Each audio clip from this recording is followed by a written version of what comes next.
Good morning, afternoon, evening, and welcome to Concerned Citizens Presents, a new offering on Village TV. Concerned Citizens of Laguna Woods is an organization committed to peace, social justice, economic equality, and a clean environment. For the duration of the lockdown, instead of its usual 2 meetings a month, Concerned Citizens will broadcast 2 programs a month on this channel. Our programs will feature films, lectures, and debates on topics related to our mission. We hope you enjoy today's program. Welcome to Concerned Citizens Presents. My name is Suzanne Modell, and I chair the committee responsible for these broadcasts. Today's program is motivated by the discovery that about 1 in 5 of those arrested for participating in the January 6th insurrection were either current or former service men or women. Scratching below the surface, it turns out that a worrisome percentage of armed forces personnel hold far-right views. To find out more about this disturbing trend, Concerned Citizens has invited Dr. Jeffrey McCausland, a retired Army colonel, to enlighten us. Dr. McCausland has authored a number of articles on the relationship between military service and the far right, and he is well qualified to speak about that relationship. Dr. McCausland graduated from West Point in 1972 and holds a master's and PhD from the Fletcher School of Law and Diplomacy at Tufts University. During his military service, he held both staff and command positions in the US, Europe, and Saudi Arabia. Retiring in 2002, he has held a variety of teaching jobs, including at the U.S. Army War College and at Dickinson College, where he has been visiting professor of international security for over a decade. Since 2003, he has been a regular commentator on CBS and an occasional commentator for other media outlets. Dr. McCausland is also founder and CEO of Diamond 6 Leadership, consultants that enhance leadership skills for personnel at public and private institutions. And he has written several books on this topic, including Developing Strategic Leaders for the 21st Century, and just recently published Battle Tested, Gettysburg Leadership Lessons for 21st Century Leaders. Welcome, Jeffrey McCausland. Suzanne, it's a great honor and pleasure to be with you and this group today to talk about what I think is a very important issue. And that is, of course, the whole concern about the growth of right-wing nationalist groups and how, in some degree, they may have also infiltrated portions of the US military. For purposes of our discussion today, I'm going to use a couple of slides to illustrate several points and pass on some information. So we're going to try to see if we can get this to share properly. Okay, well, you know, when we talk about this to begin with, many Americans might appear to be shocked that a significant number of the people involved in the attacks on the Capitol on the 6th of January had ties to the military. But sadly, I don't think they necessarily should have been surprised. If you look here on the upper left side, you'll see photographs that take us back to the latter part of the 19th century, the early part of the 20th century. The photo there at the top is a bunch of US sailors who were part of a crew of a particular battleship that had a large number of its membership as at the time in the 1920s, a chapter of the Ku Klux Klan. And we Americans tend to forget in the early part of the 20th century how powerful that one single organization was, the Ku Klux Klan. And you can find many, many photographs of large-scale parades by Klansmen down Pennsylvania Avenue, as you see in the lower left-hand corner. So this is part of our heritage, and this sort of problem of right-wing nationalism obviously begins in the United States, I think in many ways in the aftermath of the American Civil War. Ku Klux Klan is a classic example of being initially created by former officers from the Confederate Army. We've seen an ebb and flow of this throughout our history. Since I became involved with the US military, when I joined the Army in the latter part of the 1960s, we've seen the ebb and flow within the US military. Places like Fort Bragg, North Carolina in the 1980s, experienced attacks on different individuals based on their race. which were traced back to members of the 82nd Airborne Division. That also occurred at Fort Stewart, Georgia in the 1990s. And there were a few members of the US military and veterans involved in the demonstrations, the Maximize the Right movement at the Charlottesville, Virginia, which ended up in the death of a young woman. In the upper right-hand corner, though, you might have forgotten this young soldier in the center here. His name is Timothy McVeigh. Timothy McVeigh was a disaffected young soldier coming out of the Gulf War in 1990 and 91, returned to his home in Oklahoma, and obviously perpetrated the attack on the Murrah building in the 1990s, the largest terrorist attack on US soil in the 20th century. I think we forget that being the case. Well over 150 Americans, a large number of children were killed in that bombing, not to mention hundreds more who were in fact injured. In the lower right-hand corner, this gentleman right here is a lieutenant in the US Coast Guard, or at least he was. It was discovered he was plotting attacks on various key members of the US Congress, media, judiciary, et cetera. And you see a small sample of the weaponry that he had amassed to do this. It's interesting, his name is Lieutenant Hassan. Both McVeigh and Hassan, as many of these groups, were subscribers to some right-wing writings that turned out in the 1960s, the so-called Turner Diaries, which is a rather dystopian novel about one man's effort to go against the government. And you find many, many people in the right-wing world referencing these particular Turner Diaries when they talk about what motivates them to do that, the whole idea of a large-scale government taking over their individual rights. A lot of this has to do with threats they believe to the white portion of the American population's heritage in the future. So as a consequence, with that particular history, it's perhaps not surprising that we see this ebb and flow now here in the onset of the 21st century. As we look upon sort of terrorist attacks in the United States going back to 1994, you can see in this particular chart how this has ebbed and flowed. You know, left-wing attacks, as you can see beginning here in 1994, have ebbed and flowed, but have largely dropped off to about 2006. And those would be ones that would be perpetrated by extreme jihadi groups. And obviously in the aftermath of the attacks of September 11th, 2001, there was a concern that we would see significant increase on the left wing.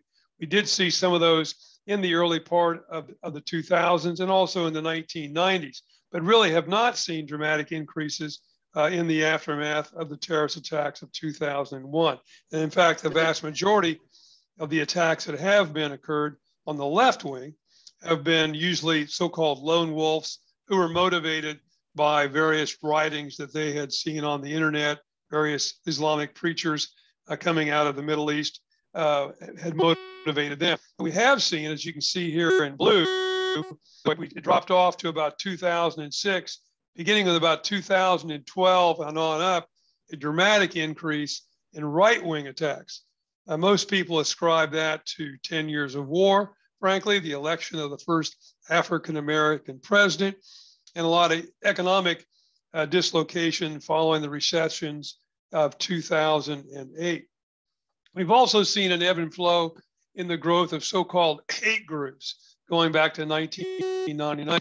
And you can see by 2018, and the curve unfortunately continues to rise. In terms of total numbers of hate groups, that number may be at an all-time high today with over 1,000. This is where active hate groups by the Southern Poverty Law Center are located. You can see a large portion concentrated particularly in the southeastern portion of the United States and in the northwestern portion of the United States are areas that seem to have, at least to some degree, a disproportionate number of these particular groups. As best we can tell, in terms of extreme right wing, about 500 or more extreme groups in 2020. 169 were actual so-called militia groups. We have seen these groups become more active, particularly in the aftermath of the creation of Black Lives Matter, killing of George Floyd in 2020. And we see some degree of collaboration ongoing with these various right-wing groups. And you get an idea here on relative numbers. State of Texas having some of the largest number. And again, you see a large number, particularly in the Northwest and in the southeastern part of the United States. Well, if you take a correlation and you examine where do military people come from when they're recruited, you would find that though there's a distribution across the United States in terms of where soldiers, sailors, airmen, and Marines come from, by population, there's a disproportionate number that come from those same areas, southeastern part of the United States and the northwestern part of the United States. This is based on culture. This is based on heritage. This is based on family tradition, all those things. So to some degree, a disproportionate number that come from those regions. And again, you can see representation ratio of enlisted recruits, whereas the green depicts overrepresentation. Again, you see that largely in the Southeast and in the Northwest, states like Texas, Georgia, South Carolina. Though you do see some disproportionate representation in the very extreme northeastern part of the country in places like Maine and New Hampshire. They're there when the soldiers depart. So there's an obvious opportunity for them to become associated with these particular groups. In many ways, then the point is not so much that the military has a right-wing problem, but that society has a right-wing problem. And the US military is just a representation because it is, in fact, a reflection of the US society as a whole.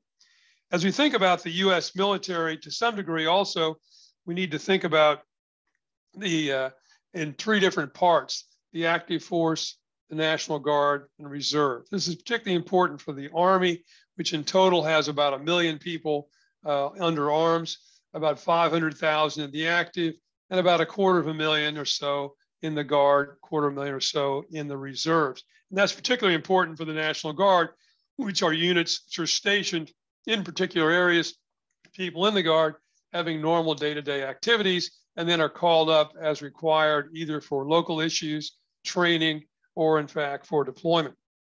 So if we talk about this problem of right-wing nationalism, some of these recruits have actually been encouraged to join by right-wing groups due to the knowledge that they're going to obtain in terms of weapons, explosives, communications, cyber, et cetera. And in fact, one expert who examined this problem in detail said one time that military members could, and I'm quoting now, dramatically escalate the impact of fringe activism, pass on explosive expertise, urban warfare expertise, et cetera. And again, this is particularly a concern, I think, when you consider National Guard units that are located together in areas where you have a lot of right-wing nationalism going on. But I think the other thing we need to keep in mind is that this is also, if you will, a threat to our democracy.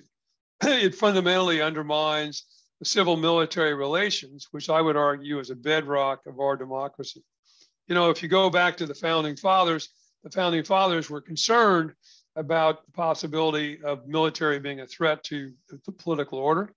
And we're one of the few countries around the world that in our history has never had that as a particular problem. If you examine it closely, in fact, you'll find that only us, the Canadians, New Zealand perhaps, and a very few others like Iceland have never had a point in our history where the military threatened the political order. I lived for a number of years in Great Britain and had a British friend of mine say to me one time, you know why they call it the Royal Air Force, the Royal Navy, but the British Army? And I said, well, as a matter of fact, I don't. And he said, that's because during the English Civil War back in the 17th century, a large portion of the King's Army defected to the Roundheads under the leadership of a guy named Oliver Cromwell, who would eventually become, for a period of time, a military dictator, in fact, of England at the time. And of course, they gave the king, the political order, a haircut down to his shoulders. And when that occurred, it was no longer going to be the Royal Army. It was going to be the British Army. So this is really a threat to civil military relations in the United States. And the American people are in fact concerned. In fact, in one poll, over 75% of Americans surveyed expressed concern about violence in the next years from white supremacist groups or anti-government militia. But in terms of the military itself, beyond all those issues, as an old soldier, I would tell you this is a threat for the military in terms of what we call good order and discipline. as well as operational effectiveness. There's no way that a military unit, I believe, can operate effectively if it has this type of dissension in the ranks, because military performance, particularly in combat, is a function of trust and unit cohesiveness, which is critical to success. And along the way, in the last couple of years, we've had disturbing information, for example, that 40% of the men and women in uniform today being a people of color, and therefore eliminating questions of racism, sexism, and bigotry from the ranks is not, as some of you may have heard, a matter of political correctness. What I would argue with you is something that is critical to the overall success of that particular organization in combat. Well, we've talked a little bit about the whole issue of the military as active guard and reserve. Let me develop that a bit more. Obviously, the military at this time suffers from challenges for recruitment, particularly coming out of the pandemic. There's an enormous amount of economic opportunity, and where we find job openings being very, very present in the U.S., we find it more and more difficult for the military recruit. There's a clear correlation between availability of jobs in the private sector and those people who want to recruit. There's no doubt about it as well. Joining the military means a certain amount of your individual rights have to be abrogated. So these are problems the military has to deal with in saying, okay, if we create a whole bunch of hurdles to bring a young man or young woman into the force, if we insist on, for example, examining all their social media, if we create all kinds of hurdles for them joining, are we in fact just making it more difficult for us to achieve the numbers that in fact we do need? This is just in fact a practical problem. Well, that's a problem for the active force, the Guard and Reserve, in terms of recruitment and retention. If we were to argue that anybody who has any affiliation with such groups should be dismissed. The problem dealing with veterans is much more difficult. Obviously, they have no direct affiliation with military currently. That has been in their past. While they're identified as being part of the military, they are in fact now veterans. And so the question there in dealing with the veteran portion of this in terms of right-wing groups is one that has to be looked at in terms of what can be done through organizations like the Veterans Affairs. So there's still an examination of what is the scale of the current problem. Let's talk about that for a second. These are several groups that we know about right now that were involved in the attack on the Capitol, at least in disproportionate numbers. We know these particular groups have actively sought military members, active Guard, Reserve, as well as veterans. And we know that they operated, if you watch video of their operations, you can see very clearly where they took advantage of some of the training they received in the military and the conduct of how they addressed themselves at the Capitol. The Oath Keepers, and it was an anti-government militia group, emphasizes military styles training. It emphasizes attracting people who have taken an oath, military being one, but also police, firemen, emergency responders as well. Proud Boys, you probably heard an awful lot about, more western side of the country, very focused on white supremacy and anti-immigration. Both these groups very united, quite frankly, as well, in their support for former President Trump. And then the 3 Percenters, another militia group dedicated to protecting what they believe the United States from so-called government tyranny. Another group that has popped up of concern is a group called the Base. The Base, a couple of their people, one of whom at least was a former military member, have been arrested. One of their efforts is to incite what they call accelerization. Accelerization calls for mass violence attacks, which they believe then will bring down the government, and in that chaos, an opportunity to create a government structure more conducive to the white, basically white supremacist right-wing ideologies they focused. These couple of guys were arrested by the FBI in the last few months. They were in the process of supposedly a plan to assassinate a Virginia lawmaker, conduct an act of mass violence, and try to liberate a guy by the name of Dylan Root, who is in prison on a multi-life sentences. Dylan Root was the young man who killed 9 people in a church in Charleston, South Carolina, in a right-wing attack. And Root's motivation was back to that issue of acceleration, and that he argued by doing so, he would start off a race war between the white, black, and other races, which over time then would bring down the government. Of the people who were involved in the attack on the Capitol, and Suzanne touched on this at the onset of our discussion today, about 43 out of the 350 or so far at least, charged in the riot were in fact veterans. About 7 were active duty members. And the veteran groups, as I mentioned before, include those particular groups: Oath Keepers, 3%ers, and Proud Boys. In terms of then the question becomes, well, what does the U.S. military do about this and do with these particular people? And that's a particular challenge. Before I get into that in detail, though, I'm going to add one more guy who I find particularly interesting. This guy was a reservist, the United States Army, a sergeant. He has now been discharged for his actions during this particular insurrection at the Capitol.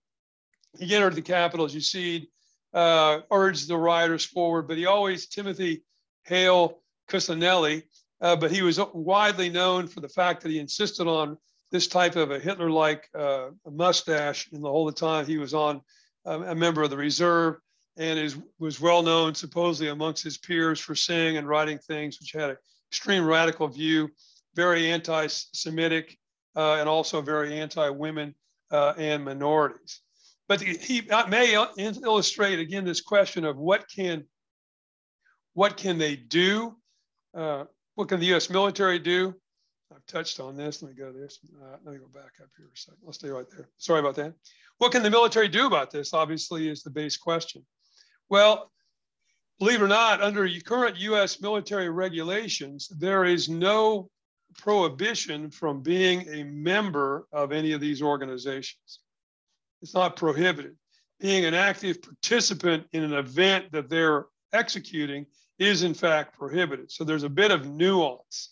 If you find some guy had joined the Proud Boys 10 years ago, but had not been involved in any activity in the intervening 10 years, that would not necessarily preclude him or her from joining, nor if that was discovered while they were on active duty, would that mean that he or she was going to be dismissed from the force. But clearly, to some degree, their actions, and those 7 who were involved in these particular actions at the Capitol on the 6th of January are facing clear disciplinary action, and in the case of the one gentleman I already showed you, have been dismissed from the force.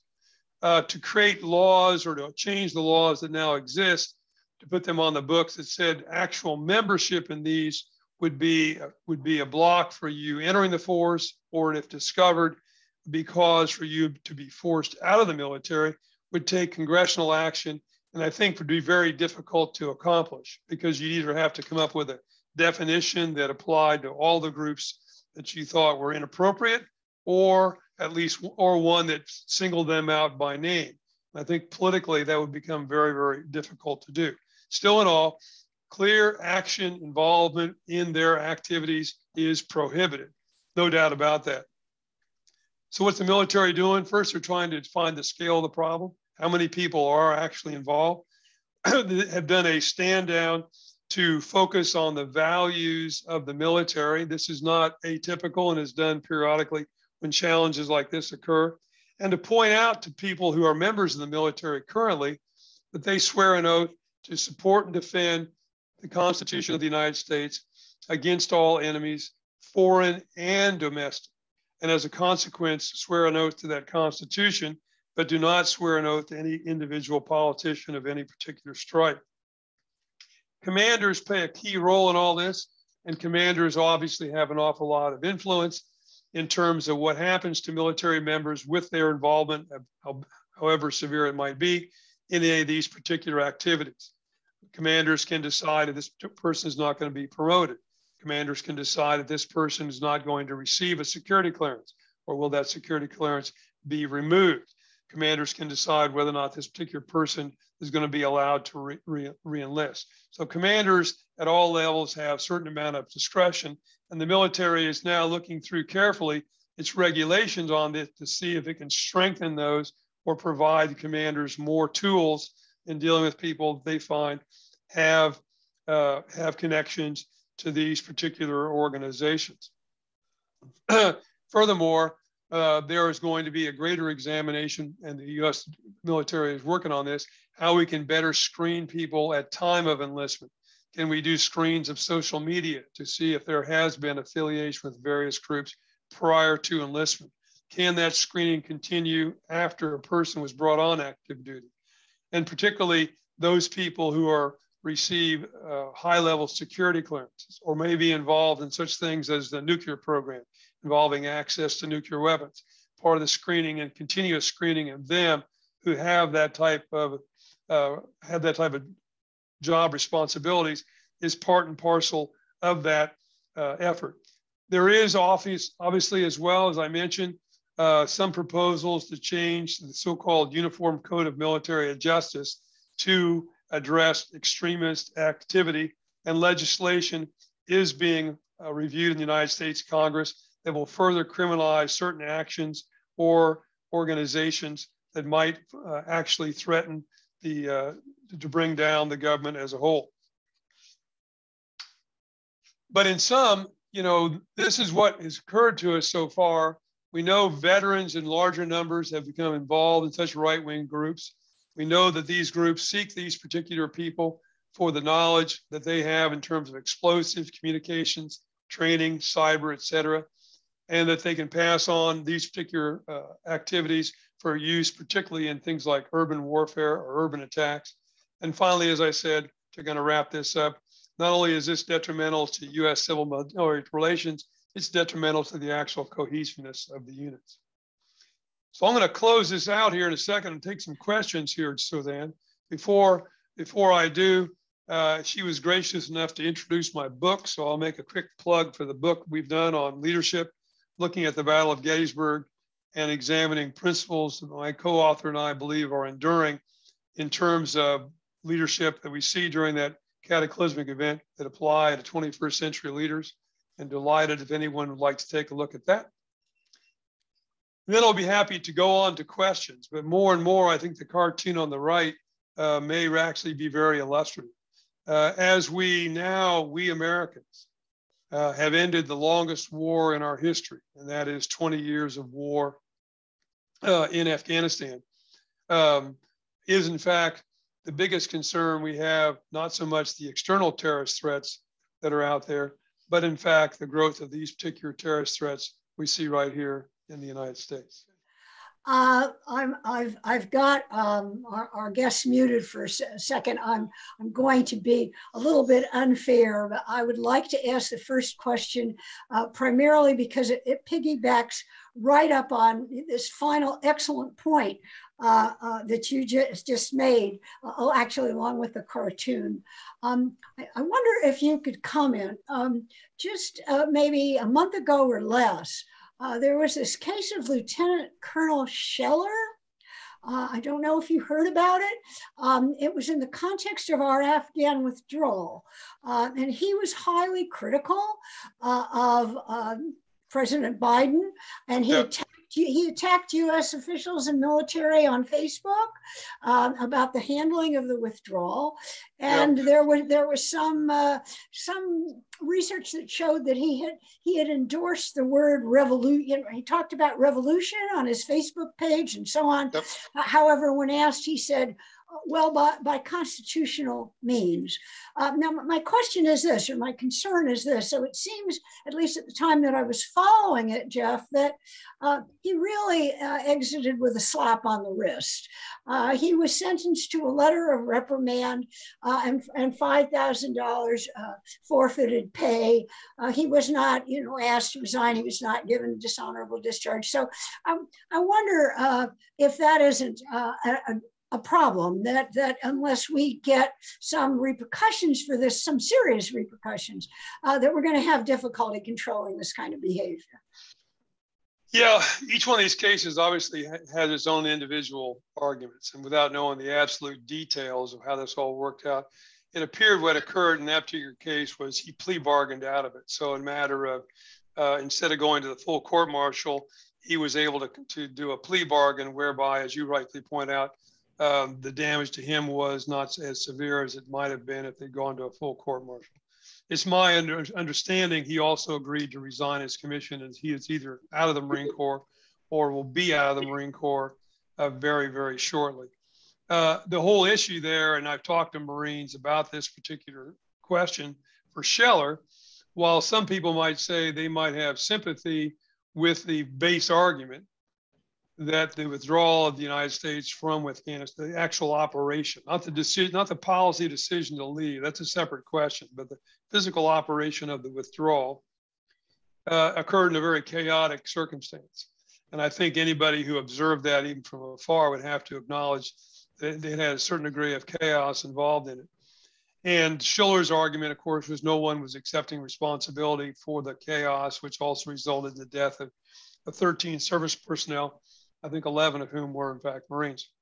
But that being said, one, as I said before, when you join the US military, you give up certain rights, one of which is you don't appear in uniform, as he did, publicly, as he did on video, and criticize the chain of command all the way up to the commander-in-chief. If you have those kind of criticisms, you do so once you have left the force. And so if you feel that strongly about it, that's the time for you to resign your commission and make your views known as a private citizen. Scheller certainly didn't do that. Obviously, this affects on whatever issue it might be, you know, good order and discipline in the force, because every young Marine looks up and says, well, if a colonel can do that, then why shouldn't I not be allowed to do that as well?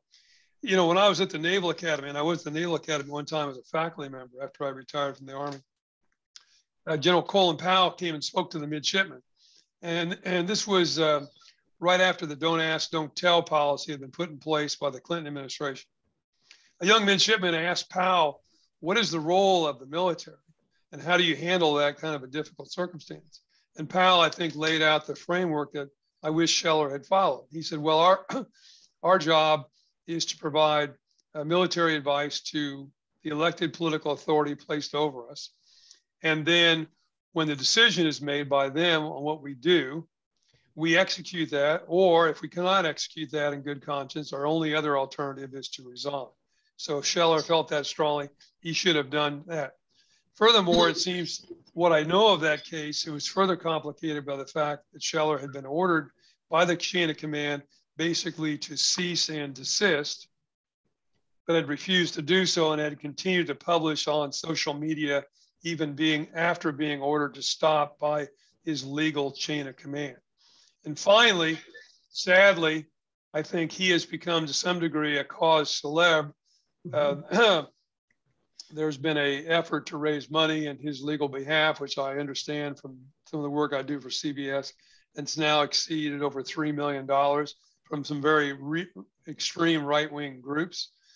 And secondly, a number of very conservative congressmen from the US Congress insisted on testifying in his behalf at the hearing, the punishment phase of the hearing, even though in both cases, neither of these two congressmen, I think, had ever met this guy, but had in fact, whoa, I think I lost you for a second. I'm sorry.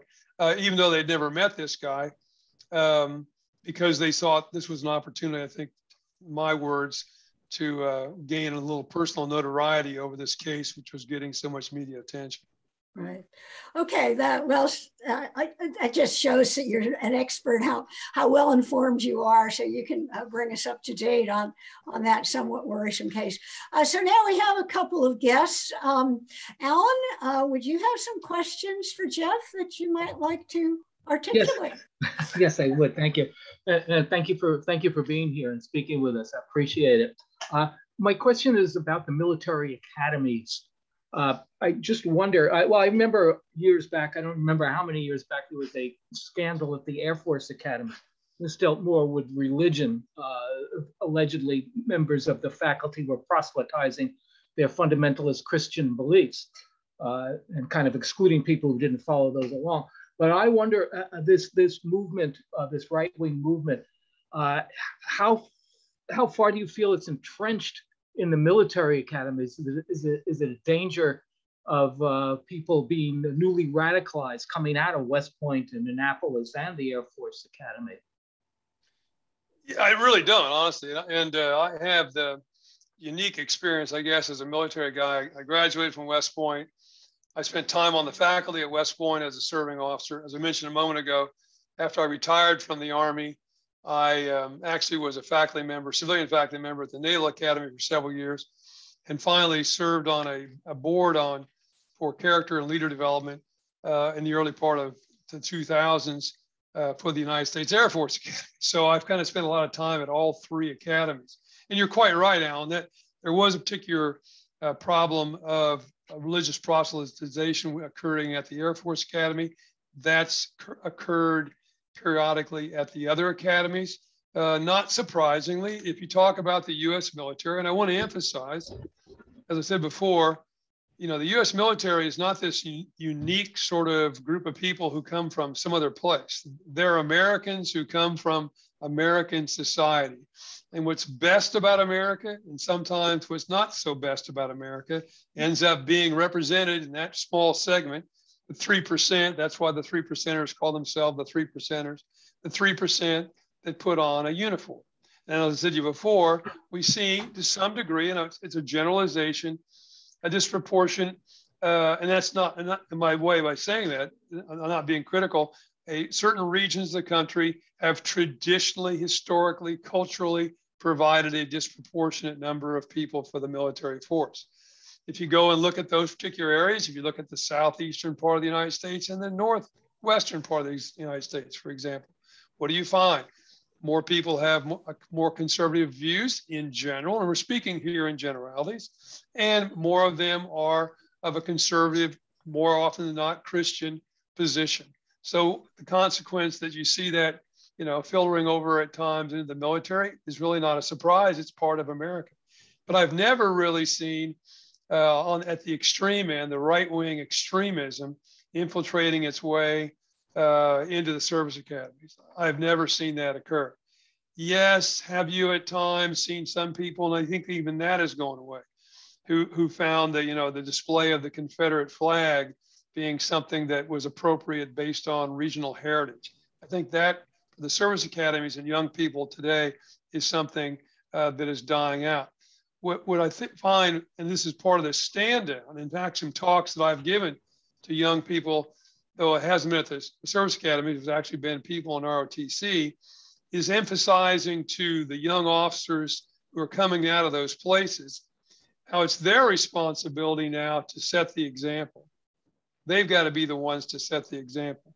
Any allowance that they allow this kind of stuff to occur in their unit is A, contrary to the values of the military, B, contrary to the oath you took when you became an officer, and C, oh, by the way, contrary to good order and discipline and the cohesiveness that's going to make your military organization, whether it's a rifle platoon, a ship, a fleet of aircraft, whatever it might be, effective. And when I was talking to a bunch of young officers, or actually cadets, a few months ago, I said to them, you know, remember that each of you should adopt what I call the Timothy McVeigh test. Timothy McVeigh was a young soldier in the United States Army during the Gulf War, left the Army after that was over and perpetrated that attack on the Murrah building.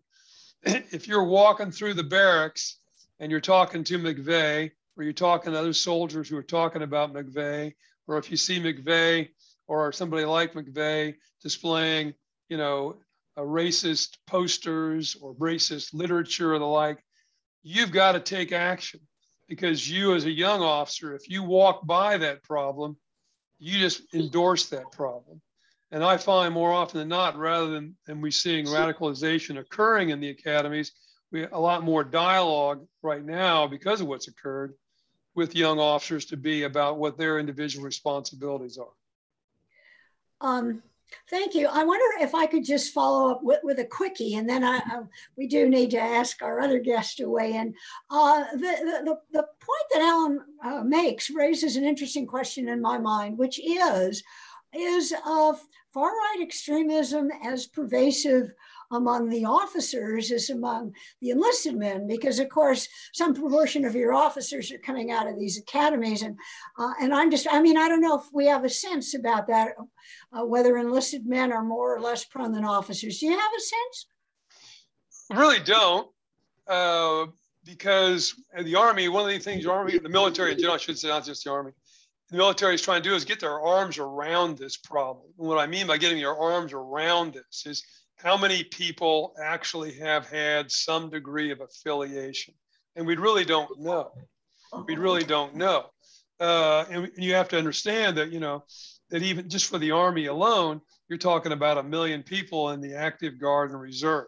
And you take the Air Force, Navy, and Marine Corps, and then you have to include, of course, Department of Defense civilians, because you want to examine them as well. We're talking well in excess of 2 million people.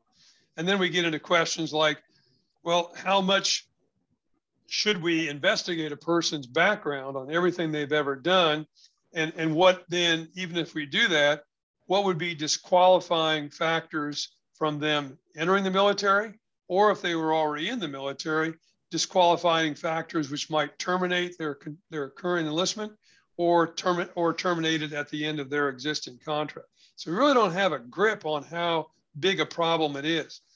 It certainly may vary officer, non-commissioned officer, and enlisted, because obviously if you just talk about enlisted men and women, there's a turnover there. A significant percentage of them will do, one enlistment and get out. The problem becomes more pervasive, and you're here, Suzanne, you're putting your finger on a real key aspect of the problem. If you start seeing that being more pronounced amongst the officer corps or the senior non-commissioned officer corps, then you've got a systemic problem, because those people are going to stay in the force for a longer period of time. Those particular attitudes then can become more pervasive. And due to the nature of military discipline, a lot of the decisions about who's promoted, who's put into positions of greater responsibility, who's allowed to stay in, who gets a security clearance, all those are reserved to commanders. And if commanders don't embrace the notion that these times of activity are counter to good order and discipline, then unfortunately, they're going to let it slide by, and this problem will only get worse. Well, for sure. That's part of the reason I asked. I didn't think about the time so much, but the authority too, that obviously officers have more influence. Well, so let's move along. Jonathan Adler, do you have some questions in mind for Jeff? Yes, thank you. I have too many questions to put into one question. Let me say that I think that your presentation on this was just wonderful in laying out a very, very serious problem. And I also want to say that I read and reread your wonderful article on NBC News Think piece titled, I think, Inside the Military's Problem with White Supremacy and Extremism. So, I've just been racking my brains to think how to deal with it and coming at it as a civil libertarian. But I was struck, I'm going to read near the end of your NBC News piece, a couple of things that really, really struck me in that regard. Both near the end. And by the way, if anybody wants to look that up, it was May 25th, 2019. It's very much worth reading. I did a lot of exploring in the links that you provided also. So you say that even nonviolent activism from the troops and the various branches has a negative effect on good order and discipline, as well as readiness and cohesion. And you've used those words a few times here.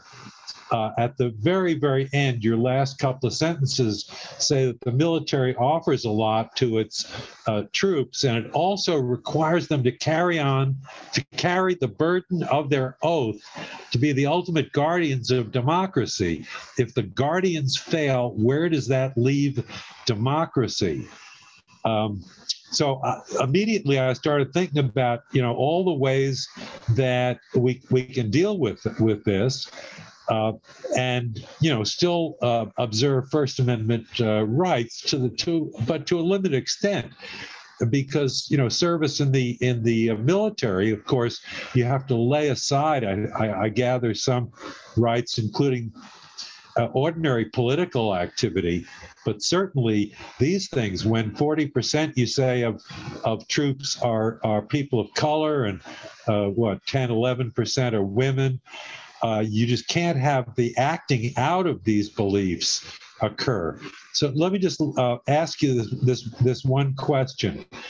Would it be a part of the solution or moving toward a solution to have a tip line where people can anonymously, troops or civilians can anonymously report the acting out of some of these beliefs as a trigger to further investigation, instruction, and perhaps some training that goes along and reaches those fundamental values of tolerance and respect for our values? Yeah, I mean, some of those things, in fact, may be being used either widely or in individual units or in individual organizations. Obviously, having worked with, in military units for 30 years or more, and seen tip lines used for various things, there's two generic problems with tip lines. The first problem I found is I've seen people, well, I don't like Jonathan, and so I'm just going to call up on the tip line anonymously and say all kinds of untrue but very salacious thing that Jonathan's up to, which then means that Jonathan then suddenly is surrounded by investigations and people, checking out his wall locker or visiting his residence or whatever, just to harass Jonathan. So you'll get a certain number of that. Sadly, I've just seen that happen.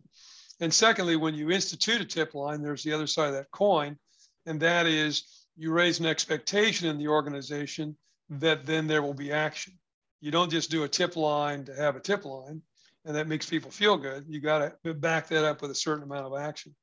But clearly, that's just one mechanism that you can use, and others may be as well, that you can pay close attention to what's going on in the unit and try to keep a grip on this and identify people as soon as possible who may be going off one way or the other.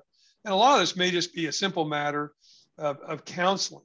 A young soldier who displays certain things in his room or in his wall locker or on his vehicle or whatever, may be only 18, 19, 20 years of age. And he simply may need to be counseled by an NCO, by a junior officer or whatever, that, hey, this is inappropriate. And as you said quite rightfully, and Jonathan, it's always scary to be quoted in public, but thank you for that. You need to understand that now as part of this team, doing that, which you may find to be just a matter of who you are, has an adverse effect on the overall performance of the team. So some of this is just a matter of counseling. But you're right as well. This becomes something that we have to continually work at and look at all kinds of tools to try to keep this under control, if not defeat it over time. Because right now, just in demographic terms, 40% of our force are people of color, 10 to 15% of the force are women. If you extrapolate that out into the future, the only way the U.S. military can maintain the force not only of the size it is now, but of the education level, performance level, the kind of people we want in the force because we need them to perform difficult tasks, is to attract that population. And demographic trends in the United States writ large will tell you by the middle of this century, the white portion of the US population will be a minority. We'll be the largest minority, but we will no longer be a majority. That's just the general trend lines of where things are going. The US military needs to attract more women. Right now, we only get 10 to 15%, and they're high performing human beings.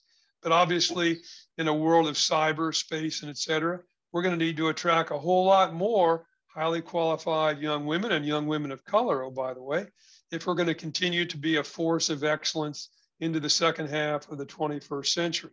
And our failure to address these problems will be a roadblock, I firmly believe, for high performing people or people of color or young women, et cetera, from considering the military force. And that's why I keep emphasizing over and over that this is a matter of operational capability and civil military relations. That's why this is fundamentally so important. Because otherwise, a lot of people will brush this aside and say, oh, being concerned about literature that young soldiers are reading or banners that they show or et cetera, et cetera. This is just, political correctness gone haywire. This is wokeism gone nutty. This is what we're all about. And I need them to understand, no, in the military culture, No, no, no. This is not just political correctness. This is about success or failure on the battlefield. That's what this is about ultimately. And the military historically has been, particularly for minorities and now for women, I think, an engine of great social change. It's remarkable to me to consider, and I just wrote a piece for Think, by the way, in the last few days on the passing of General Colin Powell, a distinguished American, I think, by anybody's calculation, but epitomized that particular part of the issue, that being an engine of social change. Colin Powell, born of working class immigrants from Jamaica who were living in the South Bronx.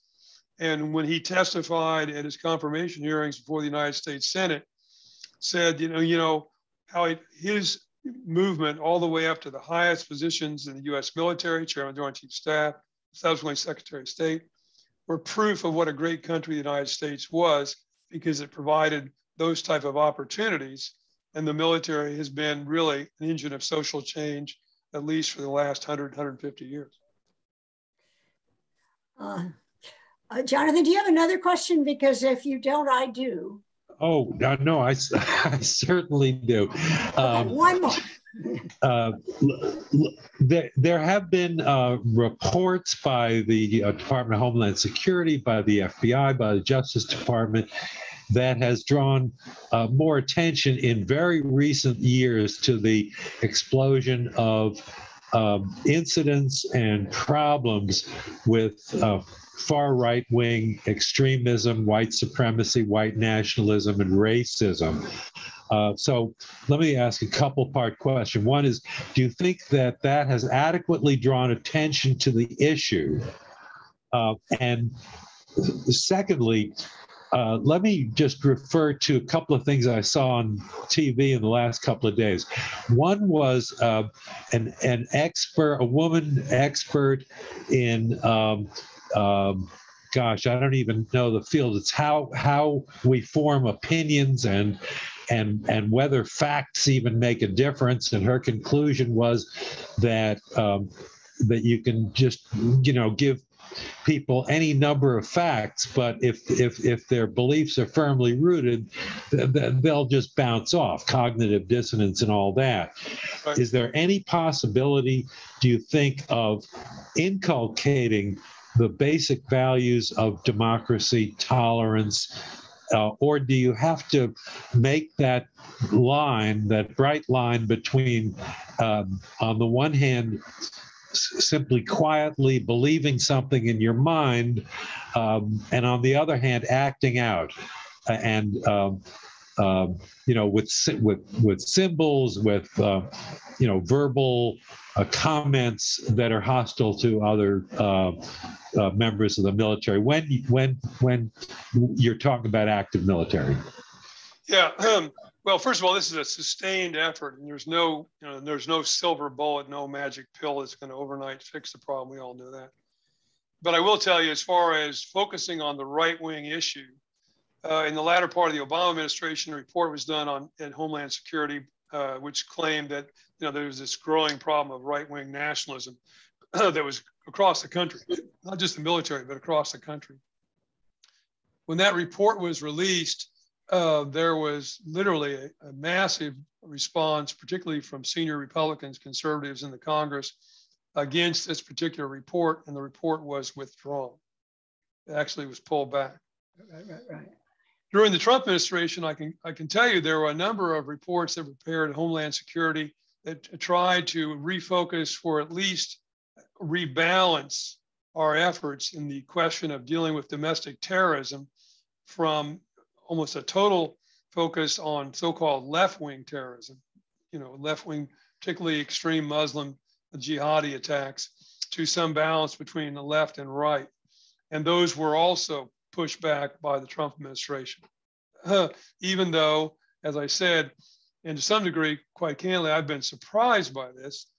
In the aftermath of 2001, the attacks of September 11th, 2001, and I was still on active duty then, and I can say now, 20 years hence, we were very concerned in 2001 and in 2002 that the attack that occurred on September the 11th was the first of many to come. We were very concerned about that. For a host of reasons we haven't got time to go into, that did not occur. That did not occur. And I said in my remarks, subsequently, almost every attack that has occurred that has been ascribed to so-called left-wing extreme Muslim ideology has been usually lone wolves. And almost without exception, I can only think of one. There was a couple in California that were immigrants. Everybody else were naturalized Americans from parents who had come from the Middle East in many cases. But they were individual lone wolves. And so we really haven't seen that dramatic increase on the left. But the activities of FBI and other domestic intelligence organizations has primarily focused on that. So just getting a balance back, that we direct our intelligence services and the efforts of the FBI, for example, to focus on this kind of problem in a more balanced sense, right-wing terrorism and left-wing terrorism, would be a step in the right direction. Don't forget, of course, our other intelligence services, CIA, for example, DIA and the like, are precluded from conducting intel activities within the United States. They do foreign intelligence analysis, and then there's an effort to kind of merge that together if we see that spilling over into domestic activities and then pass to FBI or Homeland Security. That appears to be the trend right now, as best I can tell, in the first few months of the Biden administration, to rebalance that effort. That being said, other factors bring to bear on how you focus your intelligence activities. The end of the war in Afghanistan, many people fear, will inspire particularly people on the left who find that inspirational, that Taliban have been successful because they supported that, perhaps to be more active. There has been some buzz about that in the last few months. Whether that will manifest itself in terms of attacks or arrests remains to be seen. But in general, at least, yes, a movement over that rebalances seems to be long overdue and now seems to be occurring. As far as teaching people values, tolerance, et cetera, that's a tough proposition. Again, I taught at the service academies, all three of them. I teach at a small liberal arts college. I've talked to psychologists, and basically what I've been told is people have a value base, which by the time they're in their early 20s is pretty much locked in place.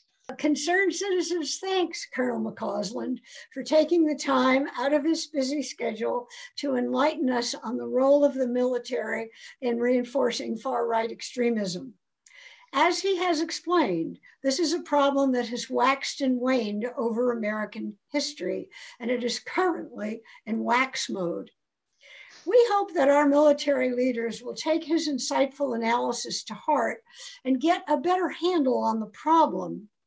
Just defining it and identifying who is and who is not a problem seems to be a necessary first step. As we thank Dr. McCausland for devoting his time to this broadcast, so Concerned Citizens thanks you, our audience, for devoting your time to it. We hope you enjoy this program and that you will join us for another stimulating Concerned Citizens Presents next time.